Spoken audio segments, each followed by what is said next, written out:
बिस्मिल्लाहिर्रहमानिर्रहीम। क्या हाल है प्यारे बच्चों, आप लोगों ने अपना होमवर्क पूरा किया होगा। आप लोगों को अल्फाजों को पूरा करने में बहुत मज़ा आया होगा, क्योंकि इसमें बहुत सारे नए नए अल्फाज हैं। ख़ास तौर पर आपने जो काफ, फिर खाली जगह, फिर अलीफ और नून डाला होगा, उसमें मीम आया होगा, है ना। कमान नया लफ्ज़ था बिल्कुल आपके लिए, तो आपको शायद थोड़ी सी ढूंढने में परेशानी भी हुई हो। ठीक, हमारे पास आज आपके साथ में सबक का दूसरा लेक्चर हो रहा है। छोटा सा सबक है ये हमारा, इंशाअल्लाह आज पूरा होगा। लेकिन आज हमारा करने का काम लिखने का बहुत सारा है। ठीक है बच्चों, तो आप लोग कोशिश करेंगे, जल्दी जल्दी लिखेंगे मेरे साथ। लेकिन जल्दी का मकसद हरगिज़ ये नहीं है कि आप काम ख़राब करना शुरू कर दें। भले थोड़ा सा ज़्यादा टाइम लग जाए, लेकिन आप काम साफ़ सुथरा करके करेंगे। ठीक, मैं पहले आपके पास जो बाकी रह जाने वाला सबक है वो पढ़ दूँ, उसको हम पढ़ लें ताकि हम फिर सवालात और बाकी चीज़ें मुकम्मल कर सकें। हमने जो आखिरी लाइन पढ़ी थी पिछले लेक्चर में, वो था तुम्हारा कद तो घटता बढ़ता रहता है। उससे आगे पढ़ रहे हैं हम। कभी तुम आज की तरह पूरा चांद होते हो। आज की तरह का मकसद 14वीं की बात हो रही थी ना, 14वीं का चांद मशरिक़ से उभर रहा था ना, तो यानी कि 14वीं रात को चांद क्या होता है, पूरा होता है। 14वीं रात का मकसद जो चांद जब निकलता है उस तारीख से जो 14वां दिन होता है उसको बोलते हैं 14वीं का चांद, और वो मुकम्मल चांद होता है। कभी तुम आज की तरह पूरा चांद होते हो, कभी तुम्हारा कद आधा नज़र आता है। पहली रात को तुम बारीक कमान की तरह दिखाई देते हो। कमान क्या होती है बच्चों? वो जो तीर में लगी हुई तीर कमान होते हैं ना, इस तरीके से ये गोलाई, इसको हम कहते हैं कमान। तीर कमान में आप क्या करते हो, यहाँ पर ये डोरी बांध देते हो और यहाँ इस पे रख कर इस तरफ तीर चला देते हो। ठीक है, तो आपके पास क्या बन जाता है, तीर कमान। तो इसको आप बोलते हो, इस शेप को कमान।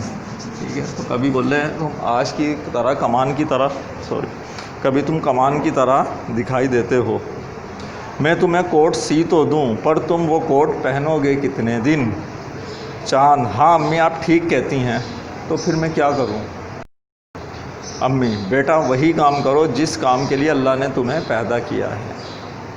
चांद, जी अम्मी जान, मेरा काम रातों को रोशन करना है, मैं वही काम करता रहूँगा। मुझे गर्मी सर्दी की परवाह नहीं, दीजिए मैं चला, अल्लाह हाफिज़। यह कहकर चांद ने अपनी चांदनी चारों तरफ फैला दी। तो बच्चों, अभी हम जो काम शुरू करने जा रहे हैं वो तो करेंगे इंशाल्लाह। इस सबक से हमने क्या सीखा, मुझे जो समझ आ रही है वो मैं बता देता हूँ, बाकी आप भी सोचें। चांद ने क्या करा, जिस काम के लिए हमें बनाया है, तो सर्दी हो या गर्मी, हमें सर्दी लग रही हो या गर्मी, हमें वो काम करना चाहिए। तो हम अगर अपने दुनिया में आने का मकसद देखें तो हर इंसान या तो अल्लाह ताला ने उसे अलग मकसद से भेजा, या दुनिया में आकर उसने अपना एक मकसद बनाया है। और हर इंसान नेक काम करने की कोशिश करता है। बुनियादी तौर पर इंसान गुनाहों से बचने की कोशिश करता है। ठीक है, तो सर्दी हो या गर्मी हो, हमें अपना काम दयानतदारी से करना चाहिए। अल्लाह ताला की इबादत जो कि फ़र्ज़ है हम पर, उसमें सर्दी और गर्मी दोनों में हमें इबादत टाइम के ऊपर अपनी करनी चाहिए। नमाज टाइम पर पढ़ें, दूसरे काम अपने जो फ़र्ज़ हैं उन्हें भी टाइम पर करें। ठीक, तो ये तो हमारा सबक था। अब हम इससे पहले के सवालात लें। आज बहुत सारी मालूमात हैं, मैं यहाँ लिख रहा हूँ, आप मेरे साथ साथ लिखेंगे, और बहुत दिलचस्प मालूमात हैं, हमेशा आपके काम आएंगी। ठीक है,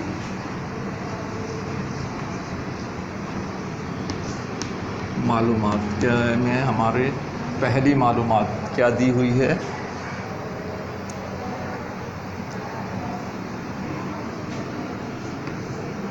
पहली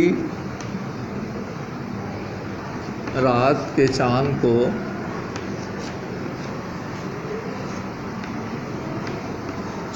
को हिलाल कहते हैं।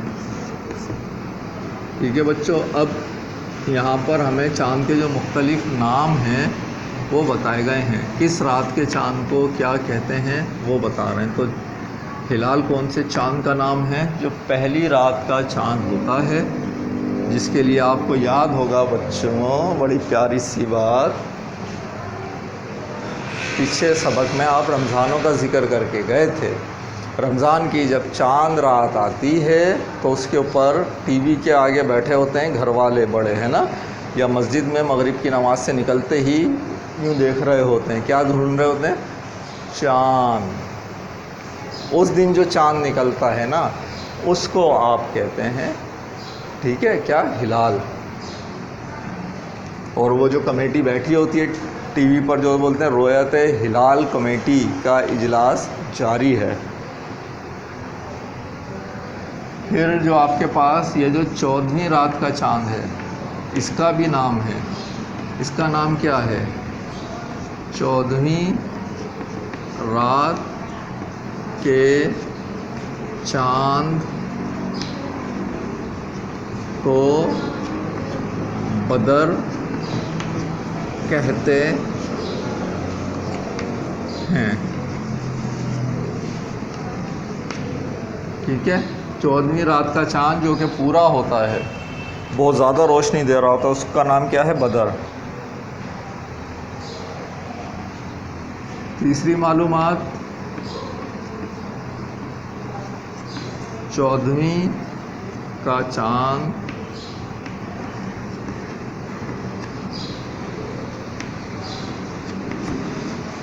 सूरज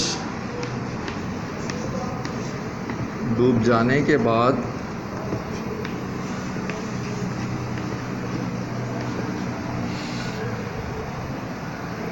मशरिक से निकलता है।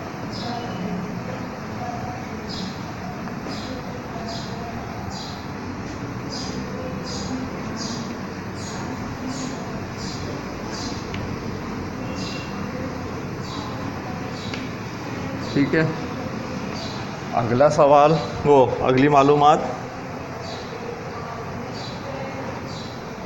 पहली रात का चाँद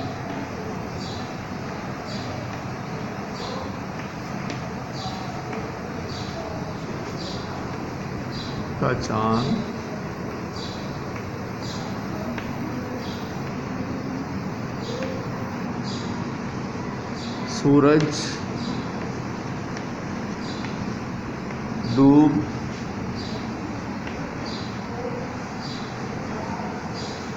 जाने के बाद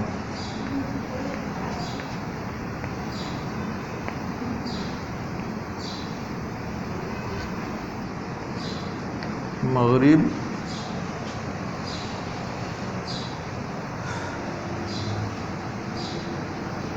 की तरफ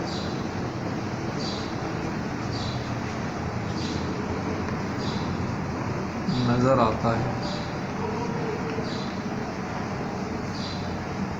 ठीक है, मज़ीद मालूमात लिख रहे हैं ये बच्चों, आप लिखते जा रहे हैं ना, साथ साथ इसे जल्दी से कॉपी करें, मुझे इसे मिटाने की ज़रूरत पड़ेगी, हमारा क्लास वर्क में चल रहा है। ठीक, तो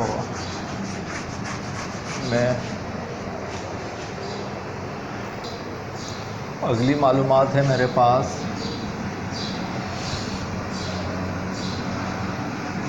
पांचवी जो है, पहली रात का चाँद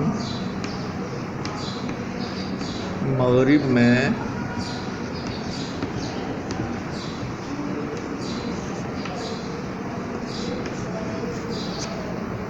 नज़र आकर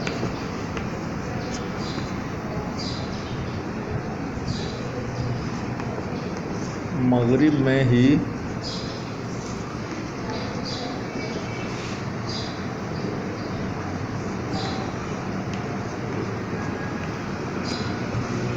डूब जाता है।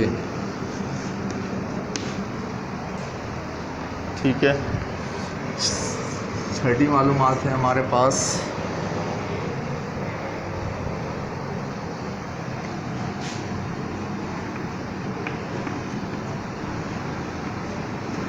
चौदहवीं रात का चाँद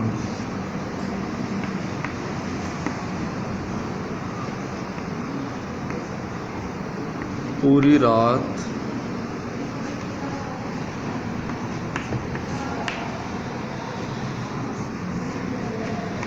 नज़र आता है और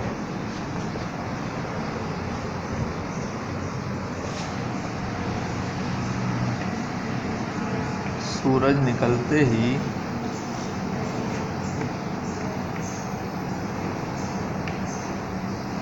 मगरिब में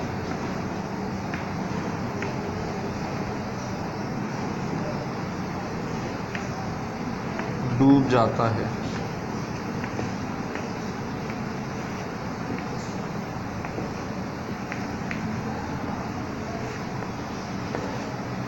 ठीक है बच्चों, एक और मालूमात है, वो है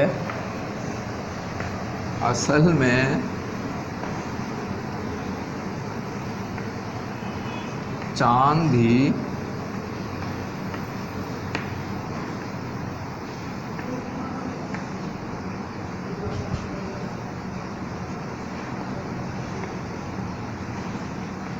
मशरिक़ से मगरिब की जानिब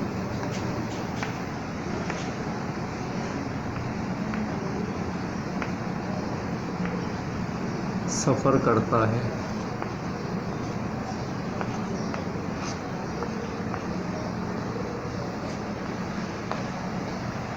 असल में चाँद भी मशरिक़ से मगरिब की जानिब सफ़र करता है। ठीक है, ये हमारे पास मालूमात का काम हो गया, इसको हम मिटाते हैं। तो अब हमारे पास क्लास वर्क में ही सवालात हैं। मालूमात हम लिख चुके हैं। सवालात में क्या है? पहला सवाल है, चाँद किस रात को पूरा नज़र आता है?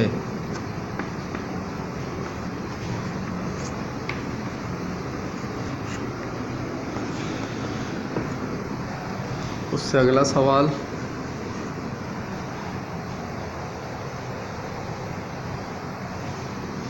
आखिर में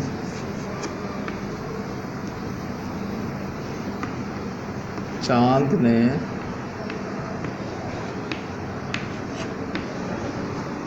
क्या कहा?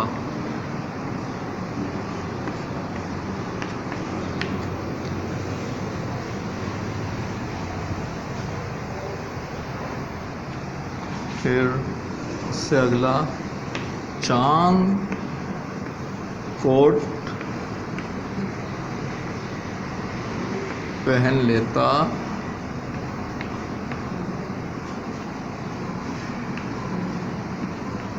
तो क्या होता?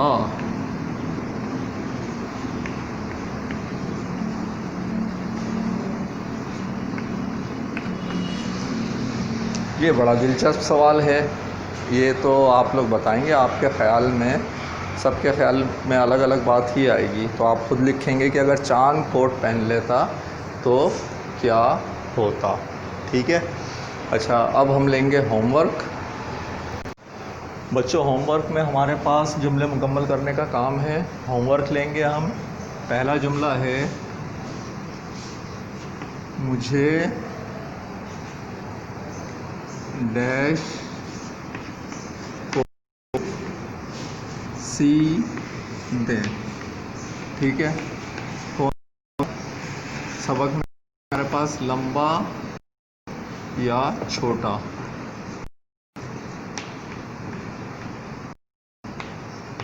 ठीक है। दूसरा जुमला है मेरे पास, मैं सर्दी से डैश रहा। इसमें क्या था? आप या हाँ।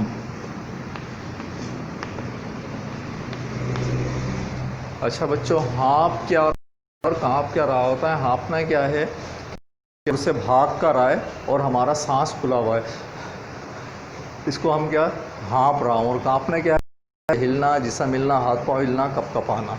ठीक है। तीसरा जुमला है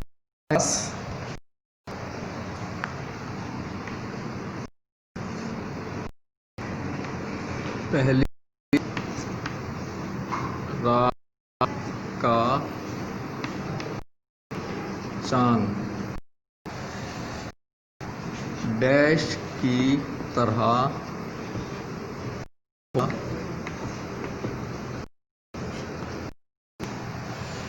किसकी तरह होता है? 1 आसमान, नंबर 2 कमान। चौथा जुमला है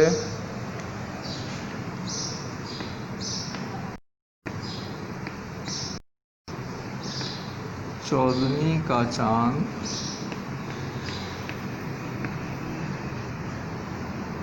डैश होता है।